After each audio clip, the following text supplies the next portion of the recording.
Assalamualaikum warahmatullahi wabarakatuh. Nama saya Caturodiah, NIM 190721100155. Di sini saya akan menjelaskan jawaban soal UAS yang telah diberikan Ibu Lilis. Nomor 1 yaitu membaca dan menerjemah dan menyebutkan dasar hukum. Di sini saya kebagian bab al-hajar. Bismillahirrahmanirrahim. Wal hijru ala sitati sobi wal majnuni wasafihi al mubadziri limalihi wal muflisi alladhi artakabat duyuna wal maridi fi mazad ala salasi. Artinya, hajar atau dilarang bertransaksi itu terdapat ada 6 terhadap 6 orang. Yang pertama anak kecil, yang kedua orang gila, yang ketiga orang yang suka menghamburkan uangnya atau orang boros, yang keempat orang yang bangkrut atau dikejar hutang, dan yang kelima orang yang sakit yang hutangnya lebih dari 1/3 hartanya. Terus dasar hukum al-hajar terdapat pada Al-Quran surat An-Nisa ayat 5 yang artinya, dan janganlah kamu serahkan kepada orang-orang yang belum sempurna akalnya harta yang dijadikan Allah sebagai pokok kehidupan. Berilah mereka belanja dan pakaian dari hasil harta itu, dan ucapkanlah kepada mereka kata-kata yang baik.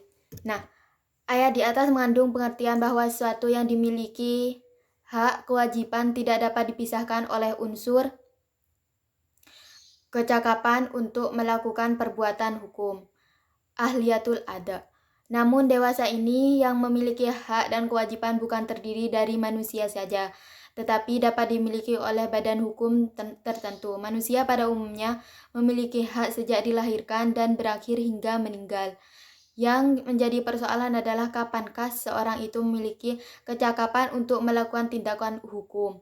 Sebab itu adalah hukum Islam tidak semua dapat melaksanakan sendiri dan kewajiban, yaitu diistilahkan dengan orang-orang di bawah pengampunan. Nah, di samping ayat di atas disebutkan juga dalam hadis Rasulullah SAW dari Ka'bah bin Malik, sesungguhnya Nabi Muhammad SAW telah menahan harta Mu'ad dan beliau jual harta itu untuk membayar hutangnya. Nah, yang kedua yaitu penjelasan dan mufradat. Penjelasan dari kalimat tersebut dan mufradatnya.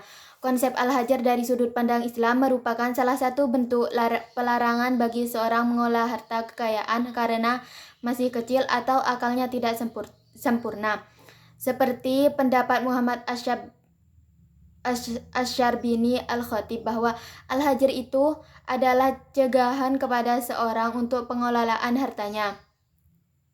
Selanjutnya, menurut pendapat Sulaiman Rasyid bahwa al-hajar yaitu melarang atau menahan seseorang dari membelanjakan hartanya karena akalnya tidak sempurna. Allah Subhanahu wa Ta'ala melarang memberikan harta kepada orang tidak mampu mengelola hartanya dengan baik. Bentuk pelarangan itu untuk melindungi orang-orang tersebut agar menggunakan hartanya tidak secara boros. Apabila harta tersebut diberikan kepada mereka, maka dikhawatirkan harta tersebut akan habis tanpa ada manfaat.